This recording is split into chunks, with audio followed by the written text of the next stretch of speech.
Hey, what's up guys and welcome back to Anime King, and today I'm going to be giving you what if Naruto was neglected and got Conqueror's Haki and Law's ability, part 1 guys.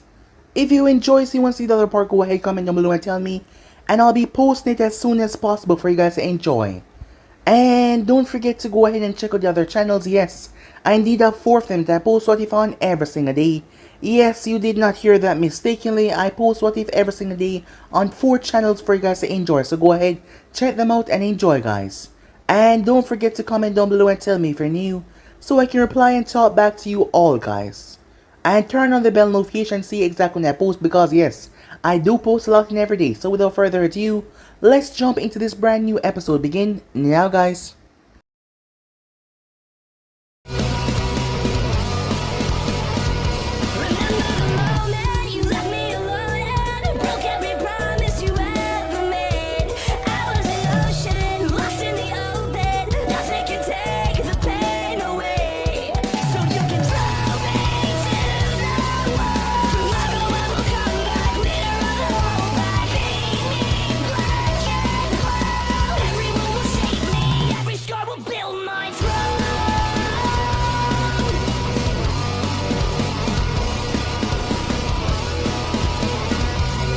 This story is about a boy named Naruto and how he became one of the most infamous men to ever exist. The story of Naruto was not a joyous one in any sense of the word. From the moment he could truly remember, his life had been nothing but misery. Allow me to explain the events that allowed him to rise to fame throughout the elemental nation. Naruto was born to a civilian woman in a village filled with shinobi, in a shinobi-run world. Her name was Mocha, and to Naruto she was his rock in his life, since he was bullied by many, and he didn't really have any friends to speak of within the village of Konoha. He never knew his father, but his mother always told him that his father was a great man, but she never told him who it was. As time went on, Naruto grew curious to who it was. His mother had silver hair and red eyes, while he had blonde hair and blue eyes. While his mother seemed happy, Naruto was not fooled by it, because she cried herself to sleep almost every night, for reasons that he did not understand. But then again, he was only 5 years old, so it was understandable that he did not know. He and his mother lived in poverty for all of his childhood. They had barely enough food to survive. They lived in a run-down bedroom apartment. Even though they lived in a way like that, Naruto was happy because he had his mother, and that was all that he needed. She even read to him at night from a book. That is The Tale of the Gotsu Ninja, as that became his favorite book. She told him that he was named after the main character himself. She told him that he was destined for greatness, and that he would accomplish so much in the future and make her proud. He had plans to become a shinobi, just like the ninja in the book, and earn enough money for them to live far better than how they were living so far. However, in the end, things never went the way that he wanted. He would always go with his mother to work as a cleaning lady at a hotel at the edge of the town. But one day, his mother went off to an unknown destination. He was curious to where she was going off to, so he followed her in secrets. As he followed her, as she made her way to the clan homes, what confused him though was that she went to the gate of the Fort Hokage, as she used the intercom on the gate as she tried to speak to him. Naruto was too far to hear what was going on, but he saw Minato came out and yelled at his mother for unknown reasons. She got on her knees and begged with tears in her eyes, but all he did was slap her across the face and slam the gate shut. Whatever Minato said to his mother that day shattered her, because she never recovered. Naruto spent the next week trying his best to cheer her up, as she refused to leave the bed though, as she wept constantly. It broke his heart to see her like this, as he tried everything he could to put a smile on her face. But after those 2 weeks were over, she passed away, and Naruto was left all alone in this world. The village buried her in the cemetery, but only Naruto was there to see her get buried, with tears in his eyes that refused to stop falling. He returned to his home, his eyes hollow. Everything felt numb. He had nothing left. He grew angry about all of this. He started to tear up the place in a fit of anger. He punched the wall so hard as his fist went through a hollow section. Looking inside, Naruto found his mother's diary. And as he found it, he started to cry once again because this was the only thing that he had of her that was now left. She had sold almost everything else to feed the both of them. Eventually he read what was inside, and as he did, his world turned upside down. His mother had been born in the second wealthiest family in all of Fire Country, yet she was rebellious in the way that she wanted to be. As they were grooming her to become wedded with the cousin of the daimyo, but she didn't want to be with a man that she did not love. There was an event where she was kidnapped as she was on her way to the capital to meet her future husband. It was at this point she was saved by a chonin, Minato Namikaze. She was grateful for him rescuing her, and from there, a secret relationship started to fester between them. Soon she ran away from home to be with him, because she did not want to be forced to be with a man that was twice her age, and who she did not love. Her family disowned her for abandoning them. Yet while she done this out of love for the man that she fell for, Minato did this out of greed. He had known that she was rich, and he wanted that money for himself. He was with her in secret to the point where Naruto was born, but when he tried to use this as a means of legally claiming a portion of the money for himself, he then found out that the family that she hailed from had disowned her, with all that money being taken away. It wasn't any skin off his back because he had married Kushina Uzumaki and had a child with her 6 months after Naruto was born. Moka had only known the life of a noble before most of her life, so working to support herself and her son was tough. She had gone back and begged her family for assistance, but they turned their back on her as she was removed from the property. She worked herself to the bone to make sure that Naruto was kept safe and happy. However, it got too much for her. She went to the home of the man that ruined her life and demanded that he help with the child that he had sired. He had enough. On that day he slapped her across the face, as he told her to never show her face here again, otherwise he will have her and Naruto be killed. These were the final events that was written in the diary before it ended. Hatred, anger, utter rage well inside Naruto as it felt like his whole body was about to explode. Naruto survived the next 2 years by dumpster diving and scraping close together. He was bullied and ridiculed for his appearance by the children that all came from the clans, who thought they were so much better than everyone else. However, out of all the children that belonged to clans, the one that infuriated him the most was Naruto Uzumaki Namikaze, the daughter of the fort, and his half-sister. She picked on him the worst. Naruto vowed to become a shinobi that was far more infamous than Minato ever was, and he would ruin his reputation, the same like he did for his mother. Up to this point he was 7, as he did not really go to the academy. He was bullied in the park. You have to be 8 to join the academy, so when the time came and he was 8, he was denied, for reasons he was unsure of. Minato didn't want him anywhere near his daughter, and he personally signed the paper to have Naruto denied from the academy. He did so in fear that if Naruto ever found out about him and Naruto's relationship, he would attack her, unaware that Naruto already knew. To be honest, he was lucky because dark thoughts were festering in Naruto's head. Seeing her and the other clan children brought up some emotion that would have caused him to lash out in violent ways. As Naruto realized that he would never make it within this village, so he decided to leave. He packed up what little he had and took the forest of death and left the village. It was here that his luck finally changed, as he set up camp in a hollow tree. As he stepped out in the night to go to the bathroom, as he was about to pee, something hit him on the head. As Naruto saw the thing collapse, it was a strange fruit. It was red, with a heart-shaped look. It looked like a strawberry. It had a stem with a swirling end going upwards, strange swirling patterns all over it. The fruit was small enough for it to be holding his hand. Not to want to look a gift horse in the mouth, Naruto ate the whole thing. However, he immediately regretted it. The thing was awful. He felt queasy after he ate it, so he went to his bed that he created in the tree to try and sleep it off. And as he slept, he was unaware of the changes that his body was undertaking at the moment.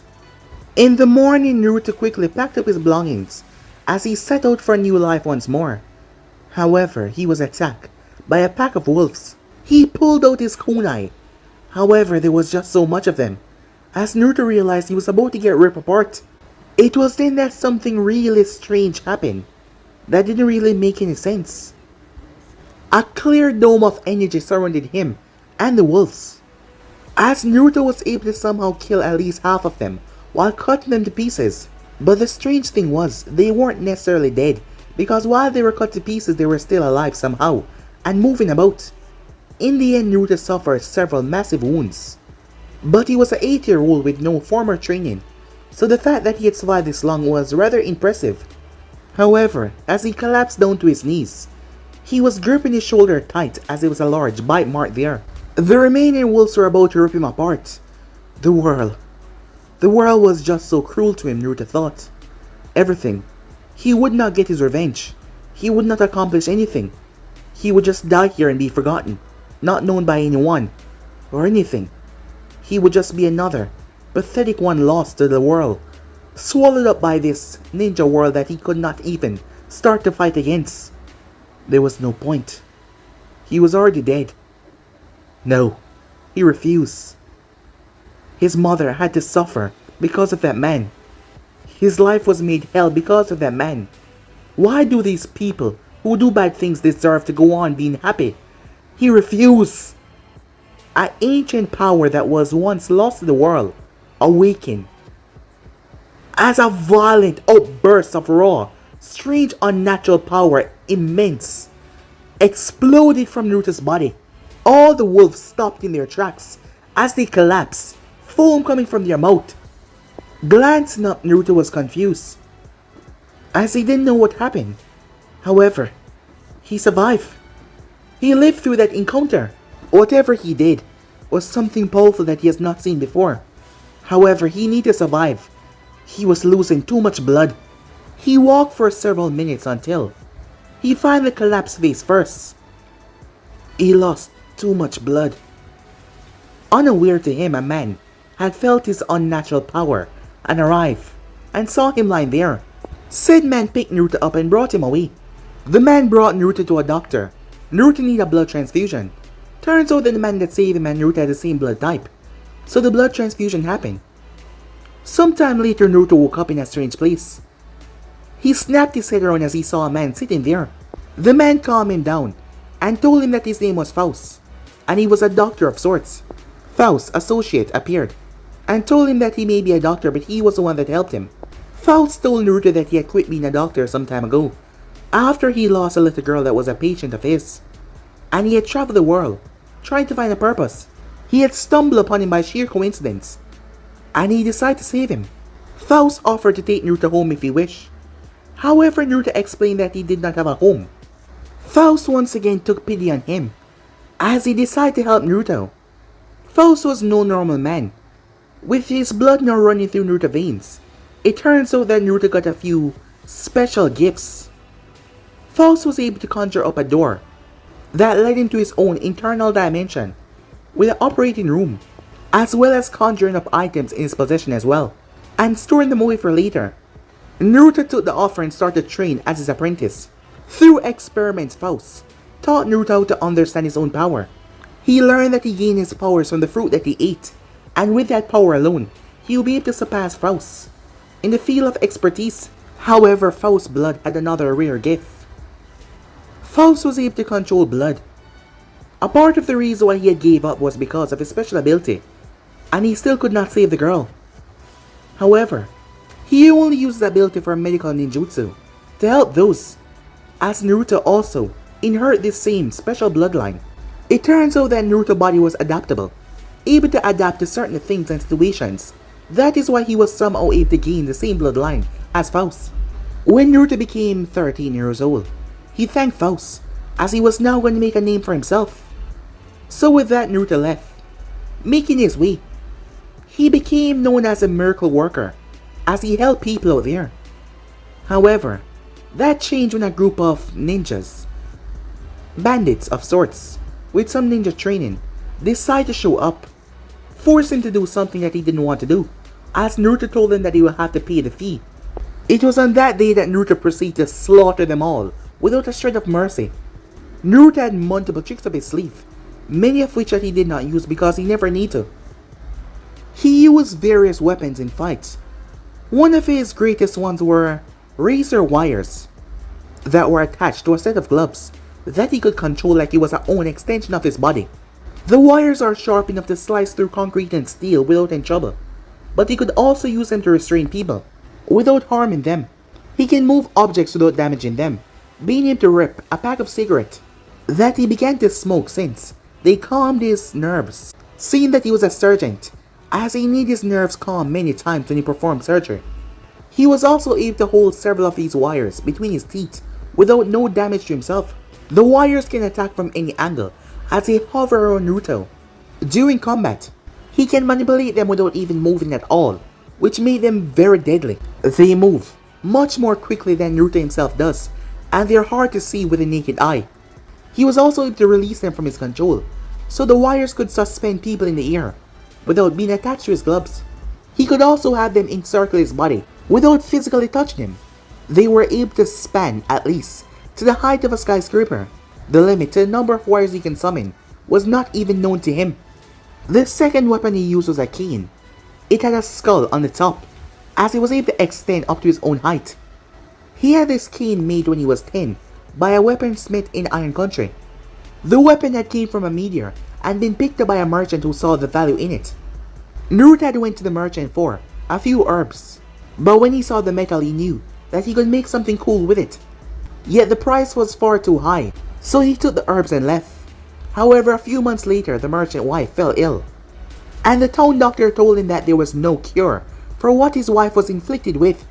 The man went into a depression hearing that, as Naruto found out when he visited to get some more herbs. Naruto easily healed his wife, since they had been so nice to him over the years. The man was so grateful that he gave Naruto the metal. Once in his possession he took it and turned it into the staff that he used now. The staff was only part of his weapon, since he used the bloodline that he gained from the blood transfusion to turn it into various other weapons, like axes, canes, and scythe, which then gave him the nickname by the people, the Sergeant of Death. He had the power to heal, but he also had the power to kill without mercy. He showed that when he had massacred those bandits that tried to force his hand. Naruto's name got so big about his expert medical teas and his great offensive that the 5 villages heard about him. They all tried to recruit him, hearing that he had no alliance to any of the villages. However, Naruto can be rather elusive when you want to be. The only village that he ever entered since he became the way he was the Hidden Stone. And the reason was Naruto had saved the life of Oniki and his granddaughter. Kurosaki, the granddaughter of Oniki, had a bloodline that root ninjas came after some time ago, and they had poisoned Oniki, weakening him. If Naruto did not interfere, he slaughtered all the root ninjas. He took Oniki into his interdimensional operating room and extracted the poison from him that would have definitely cost him his life. There was also several cracks in the man's spine, as Naruto fixed them to make sure he wouldn't be feeling any more pain anymore. Oniki was grateful for his help, as he offered Naruto a chance to join his village. Naruto had kindly declined. As a sergeant, he wished to remain free for those who would aid his help, those who could not help themselves. Though while he was not an official shinobi, Naruto visited on several occasions to help those that need help. All the while, he was oblivious to the glances that he got from the grateful Kurosaki. In time, Naruto found a group that he traveled with who were a group of missing from their own village. And while he traveled with them, he healed them from the various wounds that they suffer. These people became like family to him, with a female of the group becoming his girlfriend after he saved her when she was captured by hunter ninjas who were hunting them. And after a while, Naruto left to take on another job, while the group headed towards Land of Wave to take on their own. Naruto had been called to heal a famous actress because apparently she was shot in the neck with a very poisonous senbon. Naruto had used his ability to extract her blood down to the last drop and infuse her with more so she would not die. While she was sleeping it off, it turns out that it wasn't the operator that poisoned her. Her manager told him that it was an agent of her uncle who wanted to kill her so she could not ascend to the throne as a daimyo of Snow Country. The manager offered Naruto more to assist them to bring her home. Naruto accepted, but He and his group would have to get citizenship because they had no place to call home themselves and they were constantly on the run because of the hunter ninjas. The terms were easily accepted and Naruto became the bodyguard of Koyoke. Dodo and his shinobis attacked them. However, they did not stand a chance. Dodo had tried to use the kunais in his train to kill them, but Naruto used his wires like a net. He tried to use his airship to escape, but Naruto sliced it up to pieces. He then caught Dodo. Once that was done, Naruto placed a seal on Dodo that siphoned every single amount of blood out of him, which Naruto stored away. After all, it was such a waste to kill someone when you could use their blood for something better. They had then proceeded to travel towards the location where they turned the land of snow to the land of spring, and Naruto got 4 scrolls that he could give his friends to become citizens of the land of spring. As he left, he got a kiss on the cheek from the newly instated Koyoke. He then packed his supplies up as he made his way towards land of wave, and that is where our story begins. Time skip. The incomplete land of wave bridge. Kakashi was breathing heavily as he thought about going back and upping his training at the Hidden Leaf. As he was getting really thrashed by Zabuza, the place was covered by mist as a ninja was hiding in it. His Sharingan failed him badly as he could not protect even his students as they were facing off against Zabuza's apprentice. This mist is thicker than last time we fought. One mistake and I'll get chopped in half by that blade. He had to use his other senses to keep up with the demon of the mist. Over to the other side, Naruto and Sasuke were battling Haku while Sakura stayed with Kazuna to make sure that he had some form of protection as Zabuza tried to get near him. However, Sakura had no skills to keep up with Zabuza. She would be dead in a second if he decided to make that move. Kakashi substituted away as whatever he did with got sliced in half. He appeared behind the mist and then, as he continued to fight, while that was going on, Naruto and Sasuke were suffering under Haku's ice bloodline. She had stuck them with hundreds of ice and bonds. This infuriated the two of them, because the both of them had been trained in the ground by their parents, Minato for Naruto, and Mikoto for Sasuke. Mikoto and Sasuke were the only survivors that came out of the massacre, and yet out of nowhere, even after all that training, this bitch was besting them like they were nothing. Naruto had to call upon the power of the fox to shatter the mirrors as he grabbed Haku. However, Haku shattered into hundreds of ice bonds, littering her, but the fox struck her help, except for the few that got through. That hit her right in the nerves that paralyzed her, only for a short amount of time though. The fox chakra was very potent and deadly. They were able to knock her out of the mirror, as Sasuke was the one blasting the fire jutsu, before he proceeded to drop her down to the ground. He then held on to her, trying his best to hold her there. "You're rather strong," he said to her, "not to mention with this powerful bloodline that you possess. I'll take you back to the village. You'll become one of my wives to help recreate the Uchiha clan," he told her. A scowl came on his face. "My boyfriend is gonna kill you for even thinking that," Haku said. "Well, it's too bad your boyfriend is not here. And once I bring you to the village, you will be brought in by force if they have to. You will help me restart the Uchiha clan. Your bloodline is far too powerful to just give up," he said to her. Sasuke didn't know why, but he felt a shiver went down his spine. The back of his neck was grabbed so roughly he immediately released Haku, as his head was pulled back. "Would you care to repeat that?" he heard a voice whisper in his ear. Before he could say anything though, his head was viciously smashed right into the side of the bridge as he was kicked away violently. Haku was then helped up off the ground. Her eyes lit up as she locked lips with the person that helped her up. "Where have you been?" she said. "The job I took. It was longer than expected." "But why are you complaining?" he said. "I thought you liked it when I kept you waiting." That made Haku blush. The person was wearing a simple black suit with a white shirt underneath, grey and white steel-toe shoes, black gloves with skulls painted on the back of them, as he had a black fedora on top of his head. "Now, if you'll excuse me, I'll finish a job that you personally told me that you guys did not need help with in the first place. The job was supposed to be simple, but we didn't expect to face an Namikaze, as well Kakashi, who is a student of the fourth Hokage. Things went so fast since the other two were killed by them. You know, I was just about to ask where they were, but you answered my question," said Naruto. "I don't know who the hell you think you are," Sasuke said, getting up, "but I'll kill you." "Sharingan, huh? You must be Sasuke Uchiha. How the hell do you know who I am, Sasuke asks. Has my name already become that famous? No. I simply heard your name through the mouth of your older brother Itachi. Itachi? Where is the Sasuke yell? You are so easy to anger. And to think, your brother thought that you would be the one to avenge him. Wait, what? Well, you see, your brother belonged to a group full of X-ranks known as the Akatsuki. As my name became more infamous, they sought me out to recruit me into their group. To make a long story short, they don't take well to rejections, and they tried to kill me. And well, as you can see, they failed. Where's Itachi? Sasuke said. I killed him. Sasuke's whole world seemed to just freeze right there and then. You what? I said I killed him. Are you perhaps deaf or something? No. You couldn't. There's no way you killed Itachi.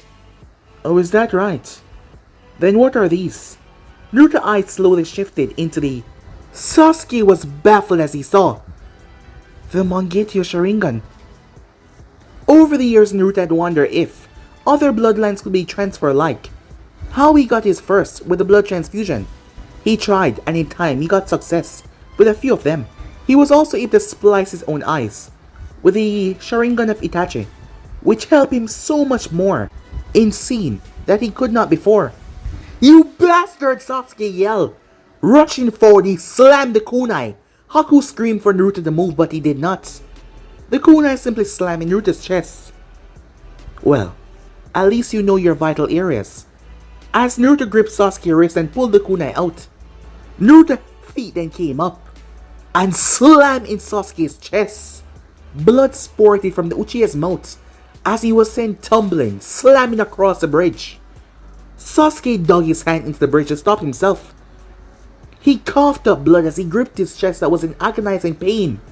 He knew he stabbed him in the heart. He looked up. How? How are you still alive? He said.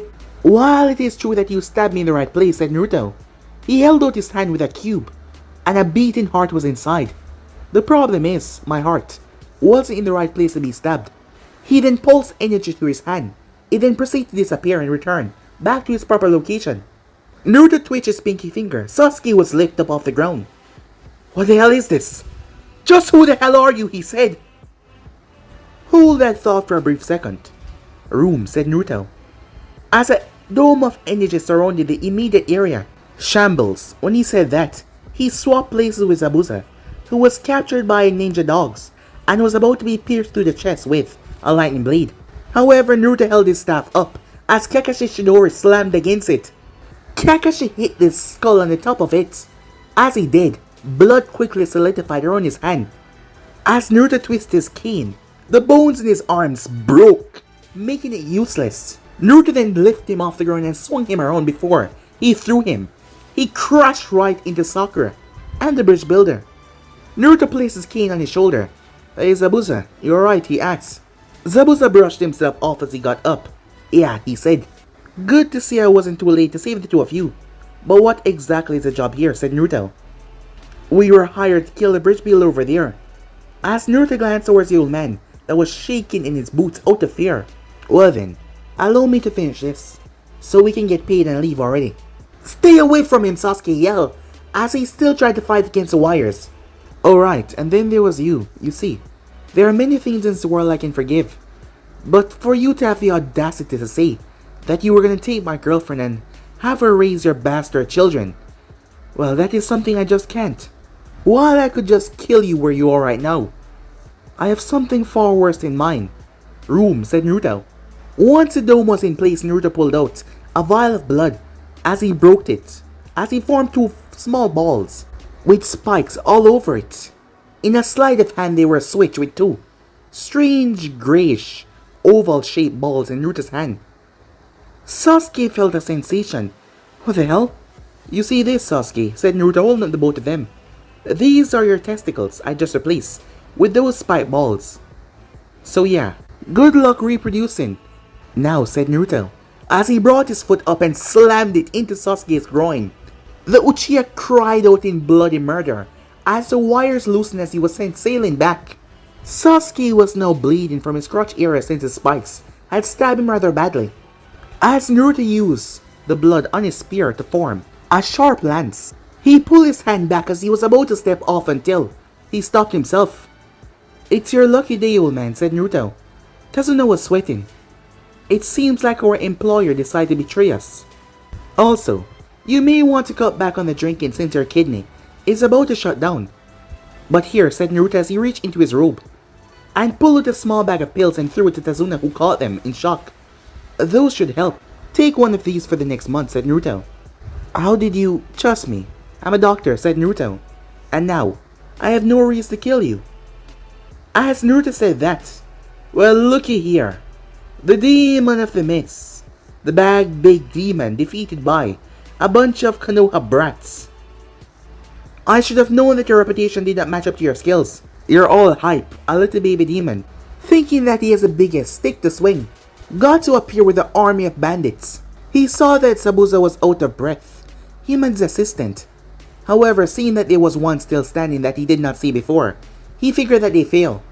"Gato, so you were gonna backstab us?" Zabuza said that snarl. "So what? Ninjas are expensive. I shouldn't have to pay so much money for one, when buying in bulk is far cheaper. Especially if the ninjas in question are too damn weak to fight back against my boys here. And too stupid to see a trap when it's staring you right in the face. Besides, a missing in like yourself is a liability, and the fact that you even went to me for a job was a big mistake on your part," said Gato with a grin, as he looked towards a weakened form of Haku. "Not as bad as yours, I'm afraid," said Naruto. "And who the hell are you?" said Gato. "Me? Surely my attire speaks for itself." "Gato, I am fairly well known throughout the country." Gato's eyes narrowed before he seemed to realize as he started to laugh. "So you're that punk kid. Are you really the infamous Sergeant of Death?" Gato said. His man started to laugh. You brat?" Naruto started to laugh as well, confusing them. "It's good that you're all laughing," he said. "After all, laughter is the best medicine." "But I wouldn't say that though. I think I have something far better." Naruto pulled out a small vial that he filled with his blood. He then threw it over them. With a glint, it shattered, and the blood rained down on them. The thugs tried to wipe it off, as Naruto then clapped his hands together before he pulled them apart. Gato's eyes went wide as all of his men were ripped apart. Blood scattering and spraying, organs flashing over. It was very gory. Gato was trembling where he stood. He tried to run until a cage of blood formed around him. Naruto had trained and experimented with his own blood. He learned that with a small vial of his own blood, he could infect his own opponents and control their blood to do whatever he pleased, like this, ripping them apart from the inside out. He only did this to the most vile and corrupted people, and Gato and his man were no exceptions for that. "You know, I'm gonna say this once again," said Zabuza as he was actually a bit jealous. After all, he was supposed to be the demon out here. "You're one scary bastard," he said. "But I try not to be," said Naruto. "But to people like this, I have to make a statement towards them. Please," Gato begged as he dropped to his knees. I have money. Just name what you want, and I'll give it to you." "Name my price? Is that what you're saying?" Gato nodded. "How much do you have on you?" said Naruto. Gato pulled out his wallet as he had about 20,000 on him at the moment. "Room," said Naruto as the money was gone. "Well, this is your lucky day," said Naruto, "since this is enough for me not to kill you." Gato breathed a sigh of relief until a heart appeared near Naruto's hand. He threw it up in the air. "Kill him." "Wait, you said you wouldn't." "And I'm a man of my word," said Naruto. "I would not." As Zabuza brought his blade down and stabbed into the heart, Gato clutched his chest as he collapsed, dying. As Naruto walked over toward Tazuna, "I believe that at least some of this belonged to you." Tazuna was shocked. Why are you helping me like this?" he said. "Because I'm a doctor," said Naruto. "And I like to help people. Gato was a cancer on this land, and like any good doctor, I cut it out so the land can heal in time. But I'm serious about cutting back on the drinking."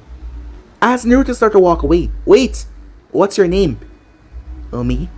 I'm Naruto, the Sergeant of Death." as he handed Zabuza and Haku the scroll that were given to him to give them. They read the contents. Haku face lit up as she grabbed Naruto and kissed him once again, in joy. He fulfilled his promise that he would give them a place where they didn't have to run all the time. And yet as they turned to leave, the Konoha ninjas decided to make a bold move. You have harmed the ear of a prestigious clan of Konoha. You will have to come with us to face trial, said Kakashi. Are you talking to me? Said Naruto. Kakashi nodded his head. Do you really think I care if this son of a bitch is from a clan? Because when someone threatened to go after my girlfriend, well, he should have gotten much worse. But I decided to just end this whole bloodline right there and then. Well, for him anyways. You will come with us regardless, Naruto said. As Naruto turned towards her, Naruto was pretty pissed off. She was finally back on her feet, but she was not gonna allow the bitch that paralyzed her to get away like this. While usually she would be against such a thing, her pride overcame her, and her feminine pride didn't want to see her get away with scot-free. Naruto Uzumaki Namikaze. We meet again, sister, said Naruto. Sister? Naruto said, surprised and confused. She didn't have a sibling. What are you talking about? Ask her father. While he wanted to hurt her, just sent a message to his bastard father. His friend and girlfriend need a checkup to make sure that they were fine. As Naruto opened up his interdimensional doorway, as the two of them step inside. Until next time we meet. As Naruto slammed the door shut, Kakashi tried to open it, but it just vanished away. They all had confused looks on their faces. This was a scene that the wave people arrived to, when they came to fight Gato, all grouped up together. Time skip. Naruto had never expected to see his half-sister so soon, but he was glad since he planted a doubt about their shared father in her mind. While it may be true that she would just push what he said aside, there was still that small inkling. But those were thoughts for later. Right now he had to check upon his friend and girlfriend. Haku had a few bruises, but he had a cream that eliminated them easily enough. As Naruto had run all of these tests on himself to make sure that what he had worked. He was lucky that he got the power from the cursed fruit that he ate.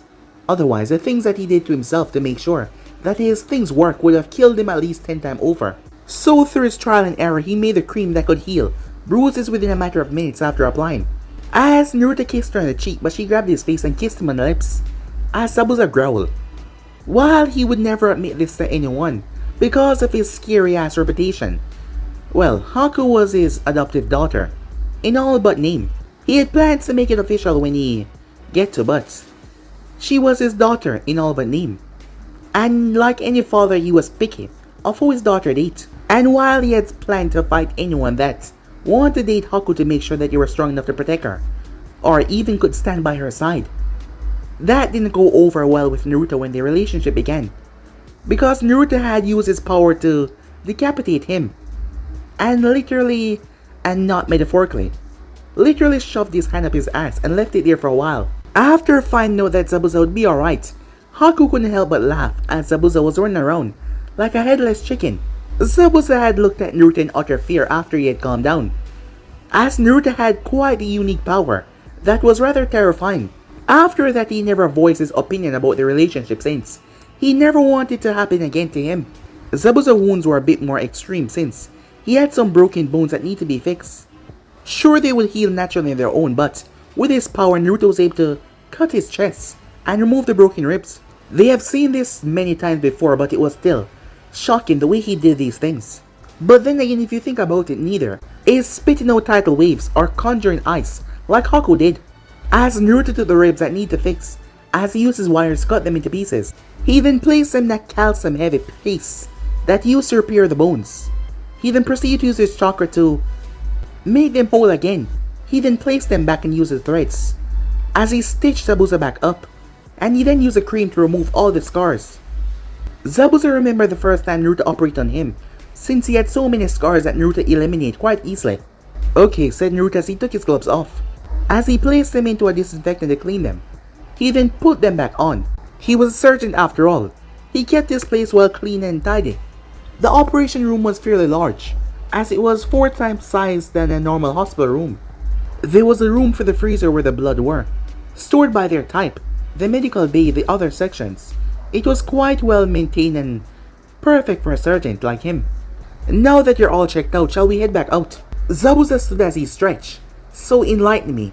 Where exactly are we heading, he said. Apparently getting cut open like he did stiffened his muscles, so he need to loosen up. Ah yes, said Naruto. As you've read, the daimyo of the Spring Country. Yeah, about that. Where the hell is Spring Country, said Zabuza. Ah yes, said Naruto. It was formerly known as Snow Country, but there was a machine that changed the whole climate. That's a long story, said Zabuza. Naruto bopped him on the head with his cane, as Zabuza growled at him, seeing that Naruto was treating him like he was a kid.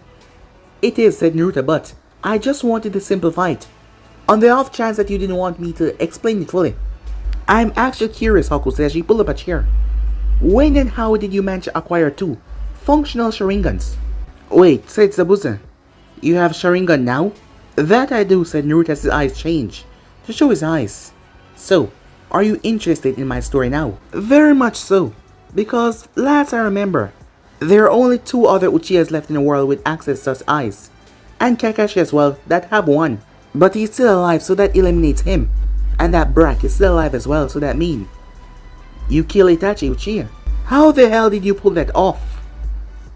Well, flashback, 1 week earlier, Snow Country. Koyuki could not escape Naruto.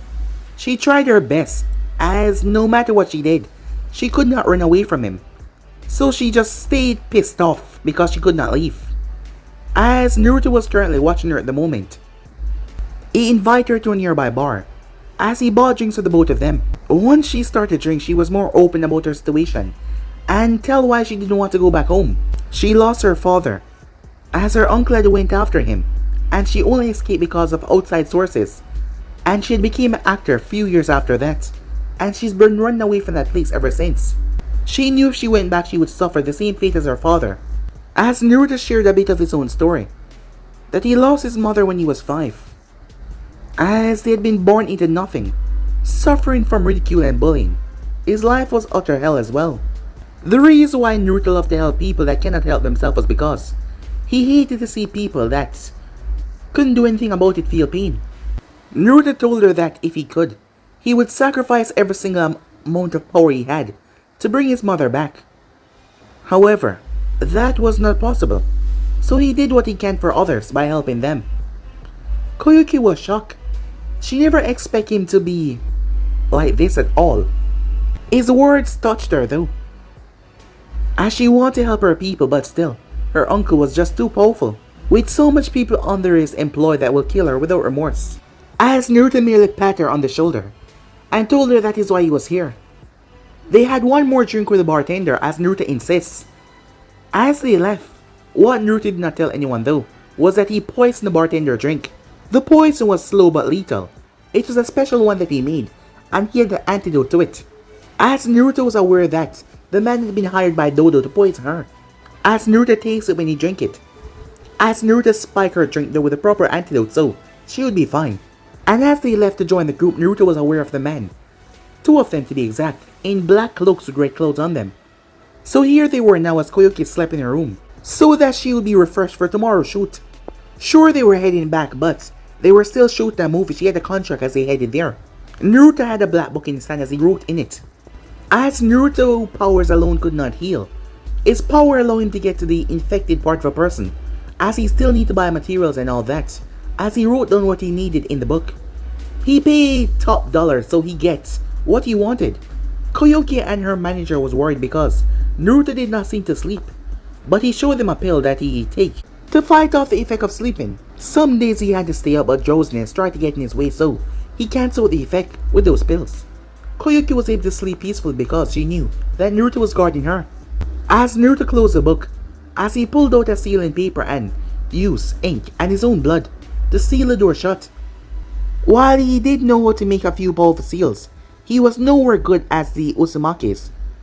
As Naruto saw the film crew finishing up their preparation, Naruto smiled. These people were really dedicated to their work. Despite there being an actual threat out there, they were still prepared to do their job. Pulling out his cane, Naruto started to walk towards his destination, as he whistled as he did. He then finally came across a small boat that has been tailing them for some days now. As Naruto picked the rock up, as he tossed it in his hand a few times before, he threw it towards the window of the ship. And there go our deposit, a voice behind Naruto said.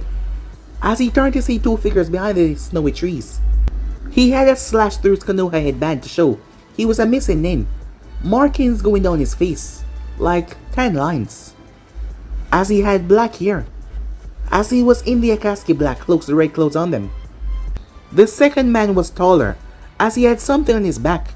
He also had teeth that looked like shark, as he had this small beady eyes. Yeah, he resembled a shark a lot. Just out of personal curiosity, said Naruto. He knew they weren't here for the princess. They were here for something else because they did not feel the animosity towards her from them. How much did you pay to rent the boat?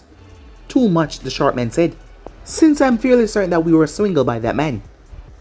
Yeah, and that's the reason I don't rent things, I buy. So I can't get swindled and I can use it whenever I want. We're getting off track, Kisame, the dark-haired man said. And you are, said Naruto. I'm Itachi Uchiha. Ah, the infamous Uchiha, who slaughtered his clan. The same, Itachi said. So what bring the infamous Uchiha to follow me all the way out here, to freeze off himself in the snow? Do you need medical treatment of any sort? If that is the case, we can discuss price, but be warned, all prices are set, and they are non-negotiable. That is not the reason why we're here. We're here on the orders of our leader to recruit you in our organization. Naruto raised an eyebrow, which is, he asks, the Akatsuki. Ah, said Naruto as he heard about them since he traveled all over. They were some mercenaries. I see. So, will you accept our invitation? No, said Naruto. Any particular reason why you don't wish to join us? Well, I'm in no reason to hide like your organization, since you're all S-rank missing names, and I'm nothing more than a well-known sergeant. I have no need to hide since I answer to no one, nor is there a price on my head. Plus the fact that I stay independent, I keep all the money I get, rather than sharing with a group. Okay, you little shit, Kisame said as he pulled his blade out. He was hoping there was a fight since the adrenaline warmed up his body, because the place was too damn cold. Let me put it this way. Either you work for us or your career as a doctor ends today. As Naruto started to grin, Itachi became a bit unsettling as he saw that. So you're threatening me now, said Naruto. That is a real bad idea in so many ways.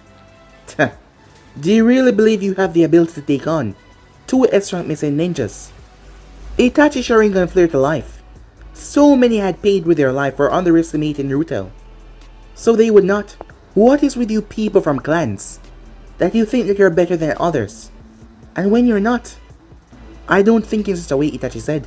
Don't lie to me, said Naruto. First, I detest liars. You're so much like your pathetic little brother. As Itachi's eyes narrowed dangerously. Seems like I've struck a nerve. I'm surprised, after all. You did slaughter them. Enough talking. Kisame, I'll leave it to you. About damn time. Kisame swung his blade with enough force to blast all the snow away from the small area that they stood. As Naruto dodged the blade. As he tried to use his wires to bind Kisame, but in such a weather they were greatly weakened. And plus Kisame had tough skin, so he had to use other skills he had under his belt. Kisame summoned up multiple sharks, but Naruto wires stopped them in mid-air. But Kisame flashed behind the blonde and swung at his neck. The blade slammed right into Naruto. Kisame was confused as the blade was not shredding Naruto. What the hell is this, he said. Naruto pulled one of his gloves off. Kisame saw Naruto's hand change into a black-grayish color as he gripped Samehata and held it tightly. Kisame pulled, but it would not budge. This is the ability known as a steel release. It is one of 5 I possess. Naruto punched him in the face, blasting Kisame away. As Kisame was forced to release his blade, as Naruto stored Samehata away. As Kisame got up in rage until Naruto smirked. Boom! Kisame exploded, leaving nothing but his legs. Another ability that Naruto stole, the explosion release. This allowed Naruto to use his chakra after punching someone to cause your body to explode. However, Kisame was known as a tailless tail beast, and the explosion release allowed one to explode your opponent, but you have to have more powerful chakra than the person that you hit or object. What few knew though, Kisame chakra was not ridiculously strong. Yes, it was a lot, but it was not strong. Kisame mostly relied on Samehata to steal his opponent's chakra to become his. A side effect of prolonged use of Samehata, Kisame chakra was not as strong. And Naruto chakra was different. For years after he acquired his blood transfusion, he tried to learn how to possess others. Because of his power, Naruto was able to change his entire DNA without negative effects. Naruto needed power to complete his goal. The problem though, he had to find the bloodline users, even deceased users he can steal from, and he did find them. 4 dead, extinct bloodlines now flew through Naruto's body, as he was the only one that had them right now, and he would use them to accomplish his goal. So, do you still think I have no chance, Naruto asks. Itachi narrowed his eyes at the blonde. Just because you kill Kisame doesn't mean you can defeat me. With that, he flashed through hand signs at blinded speed and shot a giant fireball towards Naruto as the real fight began. The Uchiha Slayer versus the Sergeant of Death. But guys, if you end subscribe right here.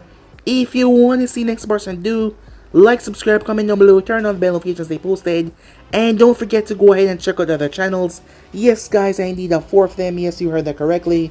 4 channels that I post what fun every single day. So go ahead, check them out, and yeah, enjoy. And don't forget to turn on the bell notifications, see exactly when I post. And also comment down below to tell me if you're new so I can reply and talk back to you guys. So without further ado, or wasting more time, what do you say we jump right into this new episode? What am I saying? Let's get the hell out of here. See you guys soon. Peace.